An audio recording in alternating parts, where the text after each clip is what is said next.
BBC Sounds. Music, radio, podcasts. Warning, this podcast contains strong language and adult content. Happy! Yo, this is the Youngblood podcast, so turn up the volume.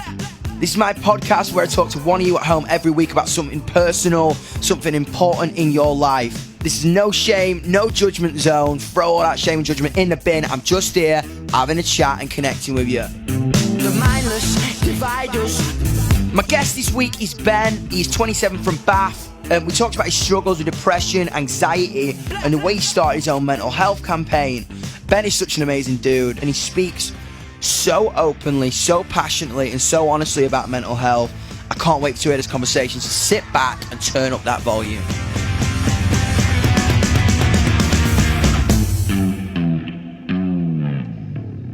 Yo, Ben, what's up? Oh my god. Hey man. How are you, man? All right? Yeah, I'm really good, bud. How are you? Oh, dude, I'm so happy to speak to you, man. As soon as I heard your story and soon as I heard what you sent in, I literally had to speak to you. Like, that good old battle we all face every day against anxiety and depression that I kind of know firsthand. And I couldn't wait to kind of speak as, like, two males kind of on this subject, because it's a subject that a lot of boys bottle up and do not talk about and are afraid to talk about in relation to them feeling less masculine or whatever that toxic ideology we've been taught is. Toxic masculinity and everything else, yeah. What age did you start feeling depressed? So it was something I never really realised. It's something looking back, I think about 12 or 13 years old. I definitely remember having my first suicidal thought at that age, which, looking back, seems crazy. How did I never register that was not normal? Dude, I mean... in hindsight's a glorious thing, but... It's so similar, because I was exactly the same age as you. Legitimately, I was exactly the same, 12 or 13. Like, I felt this knot in my stomach that I didn't know why it was there. Like, I'd wake up in the morning, I was like, I feel so sad right now, yet no one's tried to hurt me, no one's shouting at me, no one's attacking me, but I just feel like I've been... It's that feeling of missing a step. Do you know when you miss a step? When you walk up the stairs and you miss a step, and you're in that 2 seconds, 3 seconds of kind of vertigo all the time. Yeah, that's a really good way of describing it. Like, for me, it was also a big feeling of, like, loneliness. I think that really integrated into kind of everything else. I felt alone, even though I always had loads of people around me, and I always had loads of friends, and I was always in really close-knit groups. That feeling of you can be in a massive group with people always around you and be close and be in that environment, but you can still feel like you have no one. And I think that's just such a scary thought. I just don't think anyone ever talks about it. Dude, 100%. That is kind of the weirdest thing ever. That is like, you're in a room full of people, yet it's almost like they are transparent and you can put your hands through them. It's like the kind of a figment of your imagination, and it's so bizarre, like, that no one kind of does address that. And I think there is no answer for why you are feeling that way. And when people go like, why are you sad? Why are you upset? And you're just like, I don't. And you can't give them a single reason. Yeah. And you say, I don't know. There's nothing obvious in your life. There's no clear reason. You've got lots of friends. Your family's good. Like, no one's dying. It's just a feeling which you can't describe. And that's, for me, always been the worst thing, of not being able to describe that feeling completely to a person, and people just don't understand. And that makes you be frightened to talk about it. And I think, massively. I think that is the biggest barrier to get over. So when you were kind of growing up with that feeling, did you find it hard to talk to your family, to talk to your friends, like, about it? Yeah, I've always probably described myself as, like, quite a closed person. I don't really share lots of personal details with a lot of people. I have a very close circle. I don't know, again, it's so hard to describe. Of course. There's just, like, something there that just doesn't want to, I don't know, maybe be vulnerable. Maybe that's what it is. Maybe being a man and seeming that you have these feelings, and you cry, and I think that pressure from society almost has that kind of impact. Completely. You can't be that way. You can't cry. You can't get upset. You can't show your feelings. When actually, yeah, you can. Why can't you cry? Why can't you do whatever you want? Like, it's so stupid. 100%. That you can't be like that. And that's it. I think that's what our kind of generation is fundamentally changing. You know what I mean? It's like, it is okay not to be all right. It is okay to cry. It is okay to not understand. You know what I mean? It's okay to be vulnerable. You know what I mean? To be vulnerable and to show your vulnerability is not a weakness. It's a strength to me. That's the one thing that really helped me when I learned that. And isn't it so interesting when you find out that you are not the only one going through this? It's the biggest almost shock that actually there are so many people that feel exactly the same. And like, talking to you now, we've been talking for like hardly any time, and you've already said I felt exactly the same, been through it from the same age. And when you're at that age and you feel like that, you just feel like you're alone. You feel like there is no one else, and it's just not true. There are so many people, especially now where everything is so much more open and things are so much more accessible. It is okay to not be okay. Yeah, it is and that's normal to feel alone. And that's it. And this is why I was so excited to talk to you, because I was like, I want people who are listening to this, and if you are out there and you are feeling strange and you are kind of confused about telling your parents about it or telling your friends about it or telling anybody about it, say something to somebody. Because I know that at first it feels like you've got to climb a 9-foot wall, but once you climb that wall and you shout, I am not all right, I am anxious, I am depressed, that breath of air, it feels like you've been underwater for 10 years of your life, and then you go, what? I got that off my chest. So I recorded a video yesterday where I spoke about like self-realization, and I think once you have that self-awareness, that's when your life changes. The moment you can start being aware of those feelings and start coming to terms with things, that's when your life turns around. Dude, you are so right. Like, even for me, if it's like, if I have an anxiety attack or a panic attack, I'm like, if you just shut your eyes and go, okay, this is happening to me, I'm having an anxiety attack, I'm having a panic attack, it's not going to hurt me, this is normal in my life, I suffer with this, write it out, breathe, put some music on. That helps me so much. I think if you are out there and that you're experiencing that, just learn and kind of breathe through it and just realize this is what's happening. I will get through it because I've got through it for 23 years of my life, and I'm you know what I mean, I'm still here. And I think it's just kind of important to realize that. You're so right. You literally just blew my mind there. You know what I mean? Like, you taught me something about myself there. When I'm like, okay, like, if this is happening to me, I can get through it.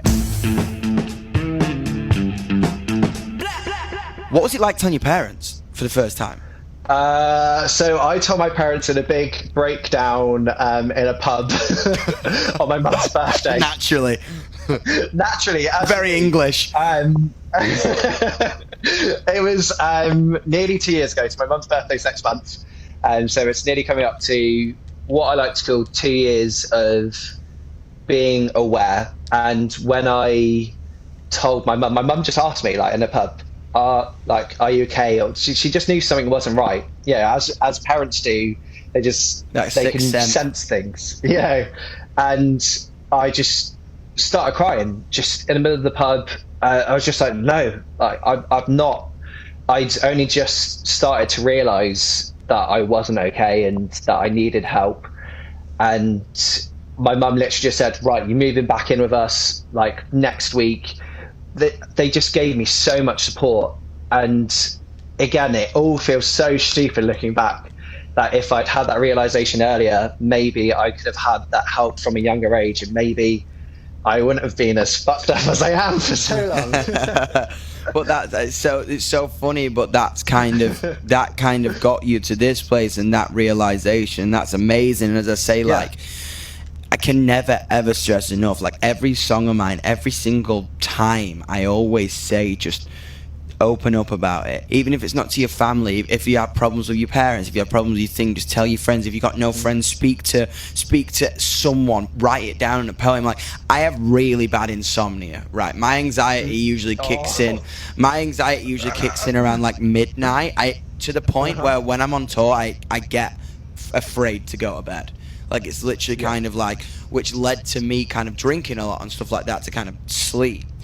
But if I write it down... I'm exactly the same. Yeah, if I write it down in my notes, I'm like, okay, what am I anxious about? Even if it's literally just like, I am anxious to go to sleep, I am anxious, and I write it 10 times, it just kind of comes out of me. I write that down. I'm anxious about tomorrow. I'm anxious that I'm going to go and do live lounge and my voice is going to crack live on the radio. Yeah. I'm anxious that, I don't know, crazy things like 3 a.m. thoughts, like my mum is going to get hit by a car tomorrow and I didn't tell her I loved her enough, or something crazy like that. Just stupid things ridiculous that your body just gets triggered over. And I think it's just important to get it out. You started a vlog called Stubble Talk. Incredible name. I love that. Thank you. Tell me something about that. That's awesome. During lockdown, went through a bit of a dark phase. You know, lockdown was hard for obviously a lot of people. I was living by myself for 7-8 weeks of lockdown. Completely by myself. Didn't see anyone at all, apart from, when you go to the shop to buy your bread and milk and things like that. And I was really struggling. Luckily, I had a really good support system. Like, my 2 best friends literally called me all day, every single day, because they knew that I would probably be vulnerable and I was probably struggling. And they were a massive support system. And then I moved into a shared house. Things got better, and I was like, cool, everything's kind of great and dandy, and life's fantastic. And then I just had a really, really down day. Felt really, really low. And I just had that kind of eureka moment of, there's no one for me to kind of look towards and to who's a voice out there going, hey, you as a man, it's okay to feel like this, And I thought, well, why don't I do it? Why don't I go out and try to be the voice of the voiceless, I suppose? My whole aim is, if one person watches one of my videos and goes, that's actually how I feel. Oh, maybe I'm not okay. Maybe I need to talk to someone, or maybe I need to do this. That's my only aim, is just to hopefully make people have a bit of self-realization and just to help them through a really tough moment in their lives. Dude, yeah, I hear you on that. We share that ideology very much mutually. And I remember someone really close to me told me a quote once. It's like, to save one life is to save them all. And I think that's such a powerful thing. Like, I really love what you're doing, and I had to speak to you about it. It's so funny, like you said, that you were kind of alone in lockdown and going to the shop. I was exactly the same. I was like, do you know when you get like one of those cute old men who's like lost their wife a year ago and they're kind of like in a coffee shop speaking for like 3 hours about everything? That was me at like my local supermarket. I'm like, so when did you get the carrots from Worcestershire? And it's like, do you know what I mean? I'm just talking for like 4 hours to get some kind of human connection and human interaction.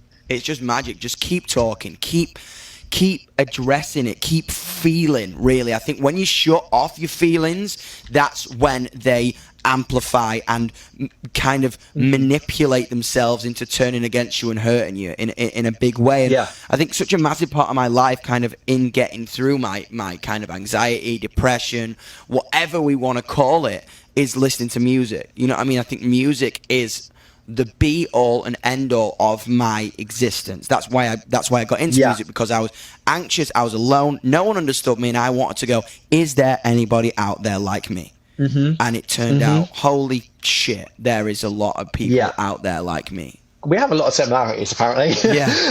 Music is exactly the same for me. For me, it's going to sound really weird.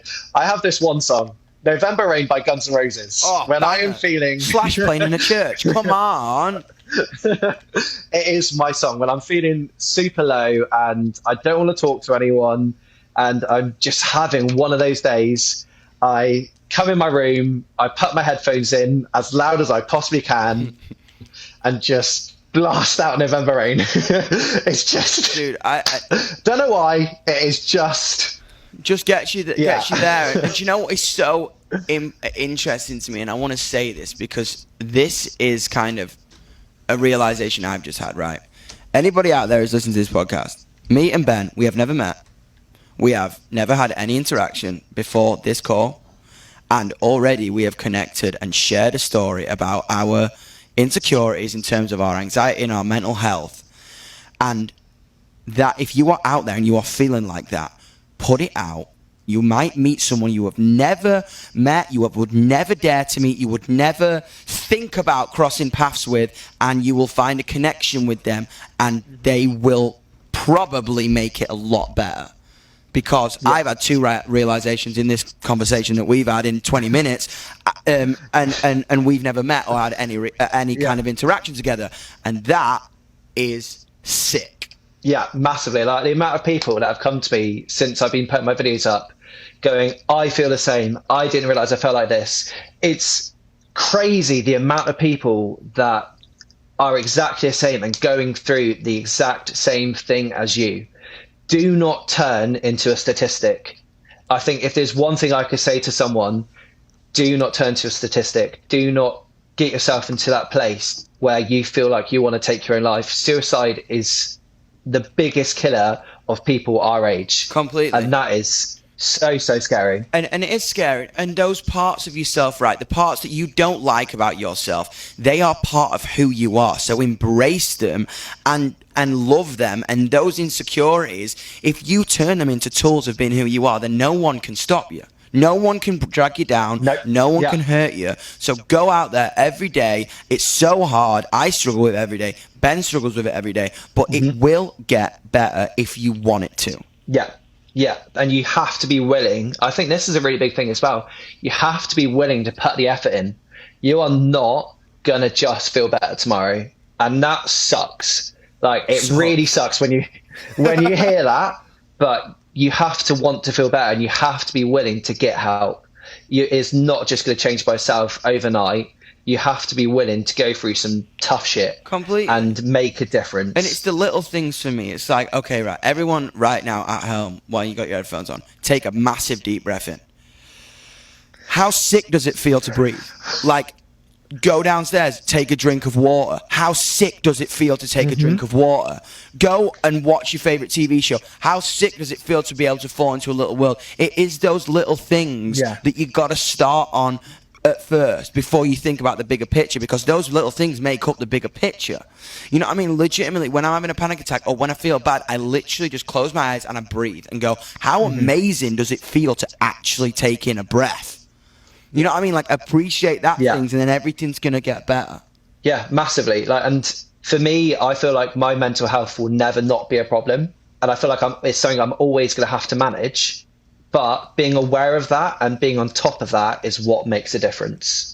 Ben, I think you're a rock star, man. Thank you so much for coming on the podcast. I hope this has helped anybody out there. I hope this has helped you a little bit. It certainly helped me. Thank you so much, massively. Ben. You rock star.